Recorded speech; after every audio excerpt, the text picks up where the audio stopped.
Hi, this is Al Williams of Sunset Hill Solutions. This is the next video in my series of videos on functionality available in DotNetNuke. You'll notice I'm still referring to the product as DotNetNuke. It's actually been rebranded as EVOQ, E-V-O-Q, and the website is now dnnsoftware.com. This video was created using the Community Edition of DNN, which is the free version. And I've been using DNN since 2004. I believe at that time when I started using it was version 2.1.2. So almost 10 years I've had experience of using this product. And this video that I'm going to be showing you today is a little bit different than the ones I normally do. I normally focus on the core functionality of DNN. In this case, I'm going to be building a solution using a third-party product. And the name of that third-party module is called XMod Pro. Now, I'm not affiliated with the company that creates this module in any way. I have been using it on and off since about 2007, and I'm starting to use it more and more now. XMod is very hard to describe. Actually, it's a module that lets you create applications. You can create forms, you can create templates, you can create redirects. It's really a solution that you almost have to try for yourself to understand how much functionality there is. If you go to the dnndev.com website, you will see some videos on the product. There's quite a few very good form building modules for DNN, specifically to generate custom forms to present to visitors to your website, to enter information, validate the information, and send email confirmations. XMod can do all of those things and more. Okay, so rather than try and explain everything the product can do, I'm going to actually create a solution using XMod Pro. Now, I just want to make sure it's understood that I'm not showing absolutely everything the module is capable of, but it should give you a good feel for what you could do if you want to develop applications with DotNetNuke and not actually be writing C# or VB.NET code. With XMod, you build your solution right within DNN. So it gives you the interface to create the forms and templates and all of the logic that you need for your solution right within DNN. You don't have to create a compiled solution in Visual Studio, writing code in either C# or VB.NET. You're doing this right inside DNN. Rather than trying to explain everything you can do with XMod Pro, what I'm going to do is have this child portal on my website. It's called my sandbox, and we're going to create a solution. The scenario is it's a contracting company. We want to have a form on our website to allow users to enter some basic information about some work they need to have done. We want to have an email confirmation sent to internally to the contracting company and externally to the client. We want the client redirected to a thank you screen. And we also want a way to show all of the requests that have been made on the website to internal users at the contracting company so they can see all the requests that have come in, and we want to give them the ability to add additional information. For example, whether or not they've contacted the customer, what the estimated cost is, that kind of thing. So we really have a full-blown solution here where people come in, they enter information, they get confirmations. Once that's done, you have people that work for the contracting company go in and add additional information and view all the details that have been submitted.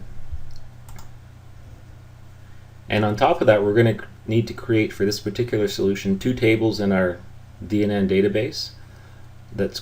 One's going to hold information about the requests that have been sent, and one is going to hold some list items for one of the drop downs that we're going to have in the form. So all of this that we're going to do is going to be done with XMod. There's going to be no work done in SQL Server or in Visual Studio to achieve what we want to do here. So let's get started. I've logged in as a super user on my sandbox site.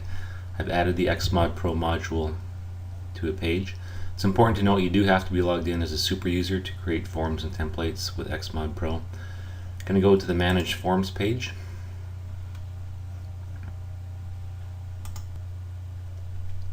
So before I start building any forms, I need to have a table in the database to save all the information. So this will be the information submitted by visitors to the website requesting a quote, and it'll also contain the internal information as well, added by people that work at the company. So I'm going to get started by clicking on Database Tools here. So this will allow us to create a table in our DotNetNuke database. It's going to create a few columns so you can see how this works here. It's very user-friendly. Going to add a primary key to this table and make it an identity field. Then I click on the save icon. I can go ahead and make a change if I want to at this point. I'll add a new column. We'll call it quote type. And I'll make this variable length text, and I'll make it 75 characters. I don't want to allow nulls for this field. So as you can see, adding fields is fairly simple. I'm going to pause the video now. I'll add all the remaining fields I need for this table. So I've gone ahead and filled in all the remaining fields. We have quote type, quote description, the person's name, their address, contact information. We also have some fields for internal use. For example, internal comments, whether or not the work has been performed, the date the work was performed, and whether or not the client has been billed. So these fields can have nulls initially because they won't be filled out by the visitor to your website. The last thing I do is I put a table name, and what I generally do for custom tables in my DotNetNuke database is I put a prefix of ZZ so they kind of stick out from the rest of the system tables. And I'll go ahead and create this table, and I get a message saying the table was successfully created, so I'll close this. So even though it's created my table, it still has this form here. If I want to create another table, which I do, I'll just click on Database Tools again. Or I suppose I'll have to click on Exit and come back into Database Tools. Okay, go to Manage Forms, because I want to create a second table. And this table will be used for the drop-down for the quote type. So I've just added 3 fields to this table: the primary key, the quote type name, description if they want to have a description for the quote type, and I'm going to call this table ZZ_quote type and create the table. So that's been successfully created. Now the next thing we're going to want to do is we're going to want to create a couple of forms. The first 2 forms we're going to create is one that's to be used internally to populate this quote type table, and one that's going to be used publicly for visitors to the website to enter information to receive a quote for some work they want to have done.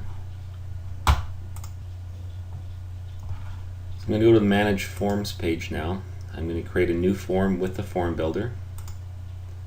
This is where I give the form a name.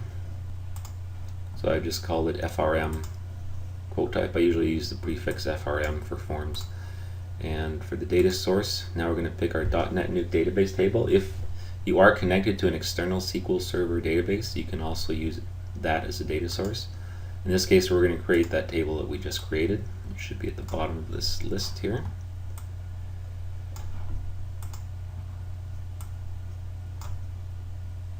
ZZ_quote type. The key field, it's identified the quote type ID as the key field, and the fields we want to have in the form: quote type name and quote type description. And we'll add validation here, and we'll have XMod automatically create the form. We could go ahead and create it manually if we want. I usually let XMod create the basic form, then go ahead and make changes to it. So I'll click on Auto Create Form. So as you can see now, we have a basic form here: quote type name, quote type description, and we have some validation. I'm going to go through each of these fields and enter the validation that we want to have. To make changes to any of the fields that have been created, just hover over the label. I click on this edit pencil here. This is where I can change the label for that field. I can change the data field if I want to, and I can make some other changes to the appearance of this part of the form. I'm not going to make any changes here. So you'll notice it already has a required validator, and that's because when I created this field in the database, I said it could not be nulls. So we'll just leave the default validator here. We don't want to really do any more validation other than to make sure that they have entered the quote type name. Save and apply. Next thing I want to do is change the description for the quote type. I just want to have sorry, for the quote type description field, I just want to have the text description. And we'll see if there is some validation. So there was a required field validator put on here because I had checked add validation. In this case, this is an optional field, so I'm going to remove the validation. Click apply. So now we have a really basic form to be used internally to enter quote type name, a description for the quote type. And we'll go ahead and we'll add this to a page, and we'll add a few different quote types that can be used for this solution. The one important thing I forgot to mention a minute ago, after you've got your form the way you want it, rather than going up here and going into manage templates or exiting, you have to make sure to click on the create form button. So I'm just going to do that now. And now we see our form here, FRM quote type. So I just want to take a few minutes to explain what you can do on the form manager here. So in the form manager here, if I click on this magnifying glass icon, it's actually going to preview the form for me, so I can see what the form looks like. In this case, we do have a very basic form, but it's really nice to be able to see what you've got developed at this point. Click return. If I want to go ahead and make some more changes to this form, I just click on the pencil icon and I'm back at the form builder. Very nice feature. If I want to make a copy of this form and use it as a basis for another form, I'll go ahead and click on the copy icon here. So it's created a new form called FRM quote type 1. So I can go ahead and make changes to this. Now I have two versions of the same form. I'll go ahead and delete the one I just created. Now the other thing that's important to show you at this point is you see the type here. It says auto layout. And as you saw when we built the form, it had one column for the labels, one column for the text boxes. Let's say you wanted to have a couple of columns across with text boxes and you wanted to customize it. If you click on auto layout, it's now created another form called FRM quote type underscore converted, and the type is custom. Now if I edit this form, you'll see I have a HTML editor here, so I can go ahead and make this form as fancy and complex as I want to, and it's really just HTML and XMod tags and tokens that can be used in the form. I just want to very briefly mention here, XMod has a number of different tags you can add into a form and tokens that can be replaced at runtime, and it's quite an extensive list. And just to give you an idea of how rich this application is, if you open the help file that comes with this module, generally most DNN modules will have a manual of 5 to maybe 30 or 40, 50 pages.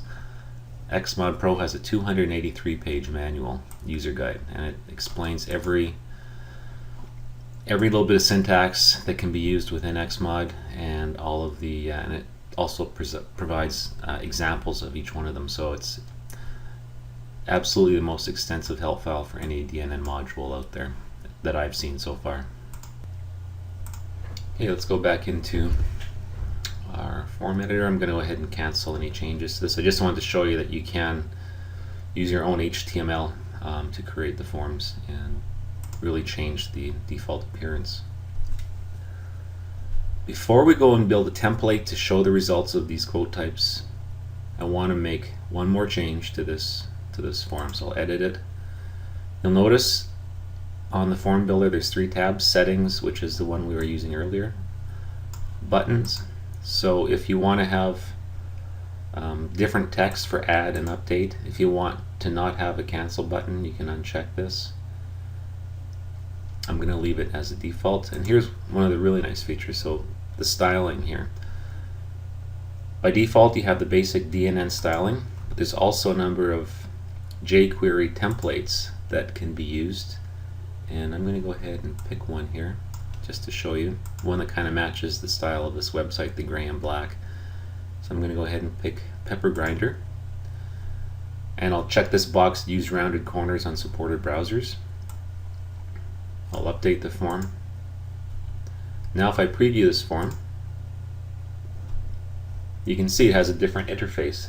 It has kind of a grayish background, and so very easy to make changes to the default appearance of these forms just by picking a different styling. selection. So we built a really basic form for internal users to add different types of quote types that can be used by customers visiting the site when they fill in the form to get a quote for some work. Now we have to build a basic template that will show all of the quote types that have been entered and give the internal users the ability to add, modify, or delete the quote type. So I'm going to go ahead and manage templates. Click on New Template. Okay, and the view type will be, we'll just make it a grid. There's different types of view types you can use for your templates. The data source, DotNetNuke table, and again we're going to pick the same table, quote ZZ_quote type, and the fields that we want to have in the form.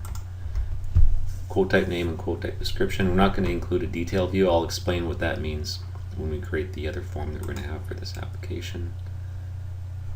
And we'll go into the buttons tab here, and we'll include an add, edit, and delete, and we will not include details button. Click on save. So now it's created the template.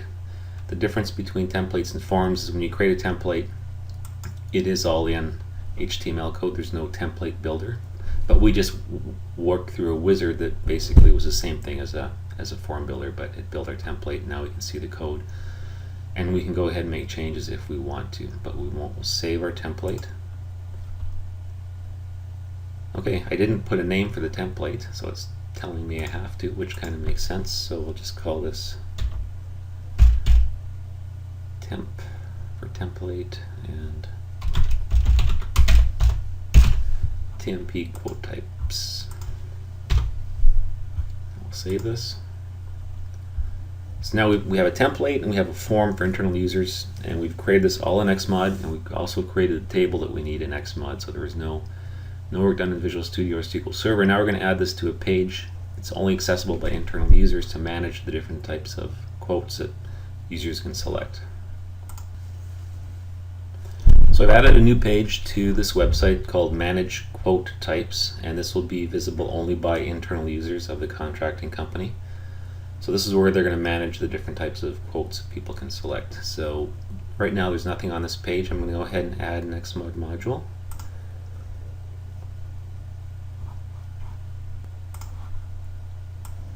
Scroll all the way here with XMod Pro. I'll just drag it into the content pane.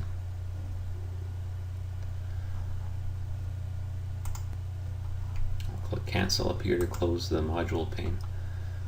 Okay, now I have a new instance of XMod Pro on this page. Now I want to configure it, so I go ahead and click on the pencil and click configure. This is where we set the settings for this particular instance of XMod Pro. We're going to select a portal template. I didn't mention earlier the difference. A portal template that you define will be just one that can be visible for the portal you're working with. So for my website, I have about 6 or 7 child portals, and I can create global templates which can be used by any one of those child portals. The one we just created was a portal template, and the only one we had there was this TMP quote types as the template. The form that we want to use here was FRM quote type. I won't talk about custom settings right now. Go into search integration. I'm not going to, actually I'm not even going to cover the search integration because it's kind of complex and it is explained in the user guide. The security, roles, whose members can add records. Now we've already restricted who can view this page to internal users, but we'll just go ahead and say administrators and people belonging to the internal role can make changes to this. So I'll click Save Changes.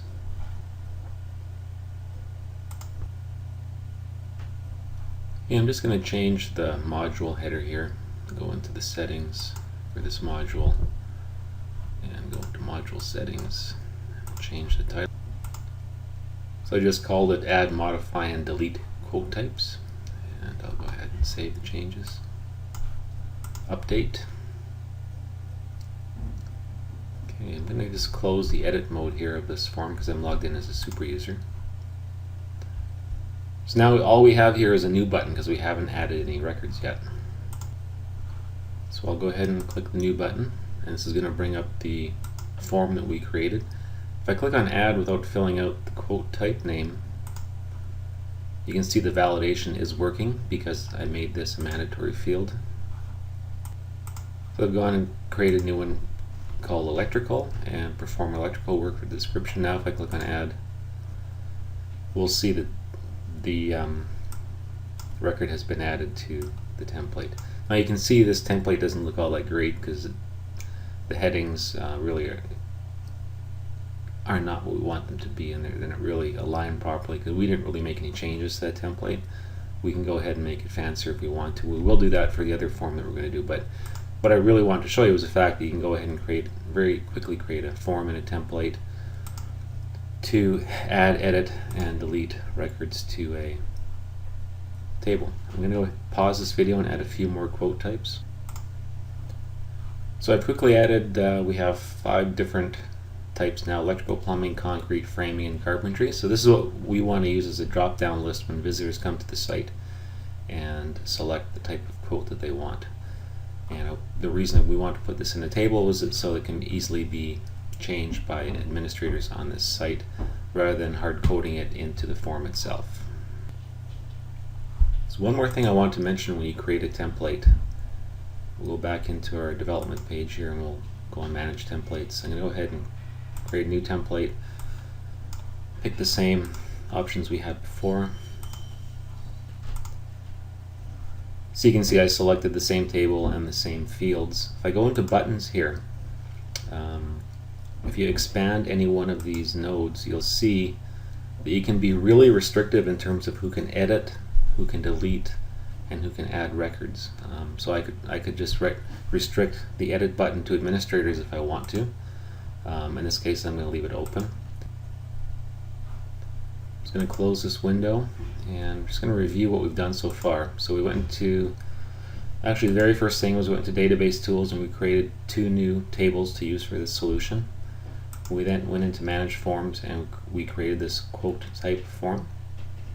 We added some validation, and we went into manage templates and created a template to show the different types of quote types. Now the next step is going to be to create the form for visitors to the site to submit requests to have work performed. At this point, we want to create a form that visitors to the site can use for submitting a new request to have some work performed. So we'll go ahead and use the form builder, create a new form, and we'll call this FRM customer request, and the data source will be a table we created near the start of this video, which was ZZ contractor quote. And so it's automatically selected the primary key field. Now we want to select which fields our external customers will have access to. So quote type, description, first name, last name, address, city, email, phone, mobile, date required, and that's it. So the rest of the fields will not be completed by the customer, they're for internal use only. I'll go ahead and say add validation and auto create form. So now we have the basic form. We do want to make some changes to the validation here. If you recall, we created that quote type table so that there can be a drop-down list for quote type instead of having the user enter their information. So we're going to delete this text field here, and we're going to go down into other, and we're going to add a control data source that we can use for that drop-down list. And I've called this control data source DS quote types. I've selected that quote type table. The field we want to show is quote type name, and we want to sort on that name so they appear alphabetically, and apply. So now we've got that control source. Now what we need to do is add a drop down list to this form. So we go to lists and click on drop down list. Presents me with an interface to fill in the properties of the drop down list. So I've called this LST quote types, and the data field is the quote type data field. Now the control data source will just select the one we just created, And you can see it if you have more than one column that you want to show in the drop down list.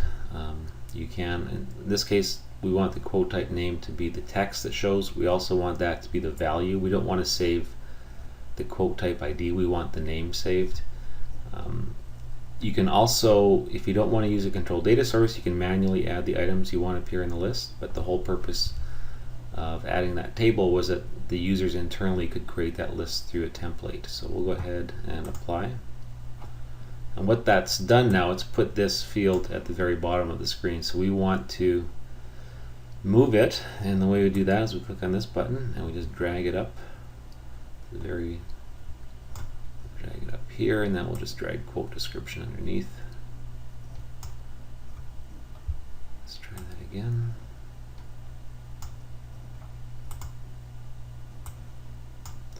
Okay, so now we have the drop-down list at the very top. We want to change the label. We don't want drop-down list, so we're going to go ahead and edit this. And the label will be quote type. So I'll go ahead and save, apply these changes. So we've created a form for the customers to fill in. We've replaced the default text box for quote type with a drop-down list that's bound to that table we created.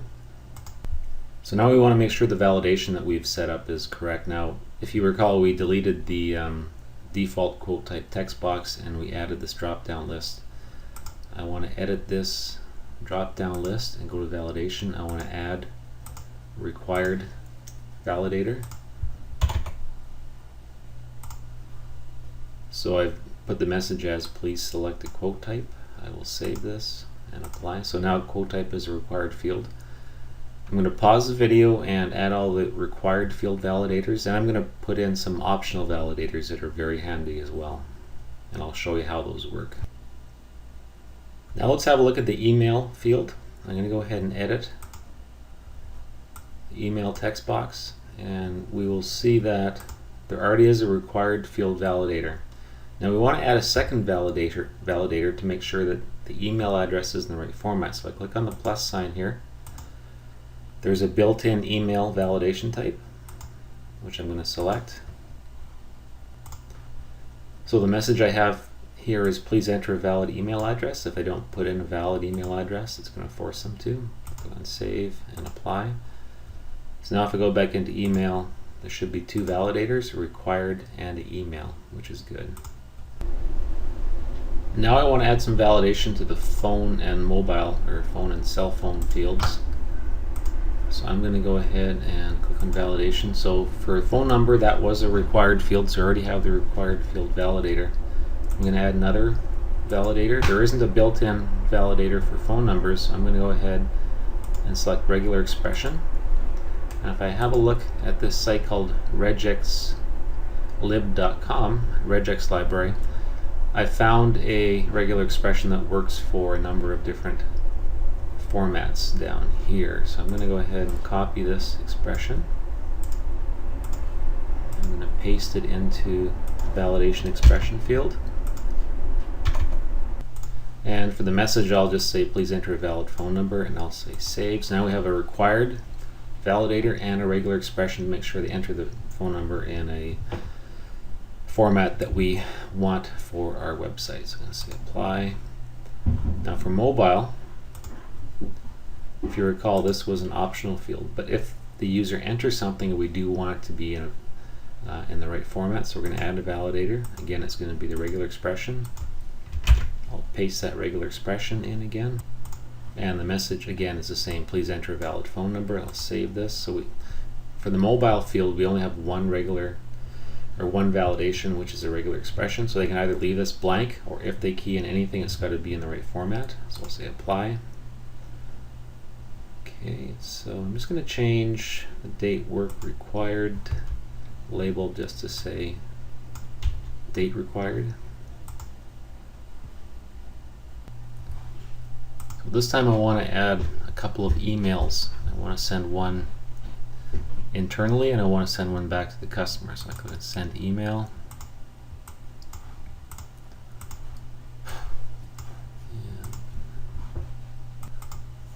So I'm having the email sent to my email address from my email address, The subject of the email will be new customer request. I want the format to be HTML, and I want this sent when a record is added, and I've got the HTML code here. So you can see I'm using tokens. First name with the double square brackets on each side will replace this with the first name of the request, last name, quote type, description, and so forth. Apply. Now I want to add another email. In this case, I want to send it to the user who just submitted the form. So for this email, the to address is actually a token, which will be replaced at runtime by the value of the email field that the user fills in. The subject of the email is thanks, the format is text, and only when adding a record, and just very basic information. Thanks for the request, we will be in touch soon. This looks good. Apply. The last thing we want to do is redirect the visitor to a thank you page, so I'll click on redirect to URL. And I've created a hidden page that it doesn't appear in the menu, but it's visible to all users, called Thank You Form. And just click Apply. And now we're going to save our form. Okay, so now we've made a number of changes to the form. We've added emails to be sent, we've added some advanced validation, and we've added a redirect. The next step is going to be to add this form to a page on our website so that users can submit a request. I've created a page on the site called Request a Quote. Now I'm going to go ahead and add XMod Form View module. Drag it to the content pane. I missed the content pane. I'm going to move it over there now. There we go. I'm going to change the settings so we have a different description other than XMod Form View. Settings, and I will change it to please enter the details of your request below. Update. Now I select the form that we want to use on this page, which will be the customer request form. And we just want to have add mode on here and no custom settings. I'll click on Save Changes. So now we've successfully added this form to the page. The next step is I'm going to log out as a super user and come to this page as a visitor to the site and add my record. So I've logged out as the super user. I'm just an unauthenticated visitor to the website, and I've gone to the Request a Quote page. Now I have this form. Let me just click on the Add button to make sure the validation is working. So it is forcing me to put in a description and first name, last name, email, phone, and date required. So let's go ahead, put in description, first name, last name.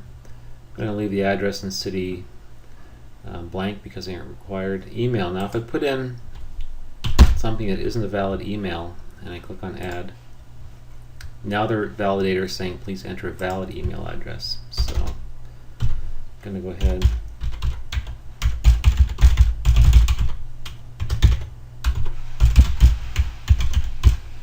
and enter sunsetshellsolutions2012@gmail.com. Phone number, I'm just going to put in something that isn't valid, obviously. Click on Add, and we'll see please enter a valid phone number. Okay. Mobile, I'll just leave blank, but again, if I put in something that's not valid, it's going to give me that error, so I can just delete it, and we're good. Now I'll click on date required, 30th, and I'll click the Add button now. I'll just change the quote type to electrical, and add.